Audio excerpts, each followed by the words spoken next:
Welcome to the crankbait masterclass. But first, let's talk about gear. When it comes to the rod for crankbait fishing, I use a medium heavy rod that is moderate fast. So you don't want a fast action tip here because when it comes to fishing a crankbait, that bouncing off a structure is really important. Having a slower moving rod allows that when your crankbait hits it, it's not getting dug into a rock or a twig. It gives it enough bend so that it can deflect and bounce off. But this rod can be also what you fish a spinnerbait or a chatterbait on because of that more moderate bend. With these moving baits, when a bass comes to bite it, when you feel that bite, when you go to set the hook, if the rod is too stiff, a lot of the times you end up just pulling the hook out of their mouth. So you want a little bit of that bend to give a little bit of time delay so that bass can really bite down on it. But also, let's talk about the reel. When it comes to my reel, generally with deep diving crankbaits, you want a lower gear ratio so you have a more efficient power transfer of your reel handle turning to your spool to crank down those deep diving cranks. However,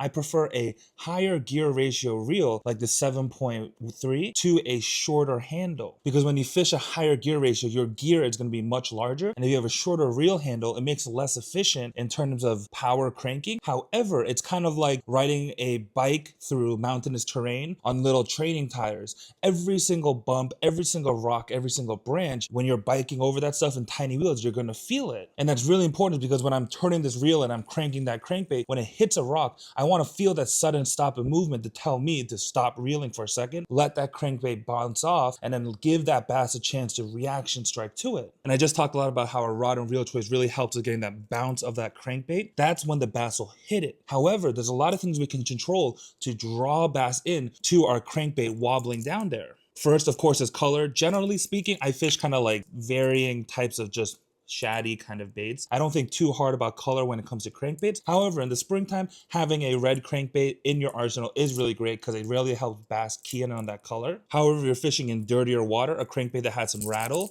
can be helpful for bass to feel that vibration a little more. Or if you're fishing in clear water or somewhere where the bass are a bit more skittish, a no rattle crankbait is a great option. I actually fish most of my crankbaits without rattles just because I feel like the push of that crankbait is enough movement for the bass to feel it. And also, when it comes to the shape of our crankbaits, as you can see, this one is a lot more bulbous and round. This is going to get a wider wobble. However, a flat side crankbait is something you should be adding to your arsenal, especially in this colder water. The flat side crankbaits aren't going to kick as much. They'll get a tighter vibration and it'll be a lot more subtle, especially paired with that non-rattling. But the big thing is when you feel that tick on your rod of the crankbait hitting a rock or a twig, to just give it a second. That crankbait's going to draw that fish in, but you need to have that momentary stop to bounce that and let the bass hit it. So what are you waiting for? Get out there.